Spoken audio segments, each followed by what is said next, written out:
Chat জিপিটিকে ব্যবহার করে online থেকে আপনি খুব সহজেই 3টি উপায়ে উপার্জন শুরু করতে পারেন। Number 1, content writing. আপনি যদি একজন ব্লগার হয়ে থাকেন অথবা আপনি যদি প্রোডাক্ট রিভিউ নিয়ে কাজ করে থাকেন, তাহলে আপনি চ্যাট জিপিটিকে আপনার ব্লগের জন্য অথবা আপনার প্রোডাক্ট রিভিউয়ের জন্য কাজে লাগাতে পারেন। চ্যাট জিপিটির সাহায্যে আপনি যে কোনো ধরনের কন্টেন্ট খুব সহজেই আপনি তৈরি করে নিতে পারবেন। নাম্বার 2, স্ক্রিপ্ট রাইটিং বা স্টোরি রাইটিং। আপনি যদি একজন প্রফেশনাল ইউটিউবার হয়ে থাকেন, আপনার ইউটিউব চ্যানেলের ভিডিওর জন্য যে কোনো ধরনের স্ক্রিপ্ট রাইটিং এবং স্টোরি রাইটিং চ্যাট জিপিটির সাহায্যে আপনি করে নিতে পারবেন। আর এভাবে আপনি আপনার চ্যানেলকে মনিটাইজ করে চ্যাট জিপিটির সাহায্যে আর্নিং শুরু করতে পারেন। Number 3, ebook writing.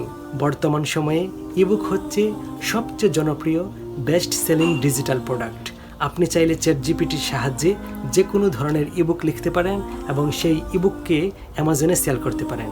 আর এই 3টি উপায়ে আপনি চ্যাট জিপিটিকে ব্যবহার করে অনলাইন থেকে আর্নিং শুরু করতে পারেন।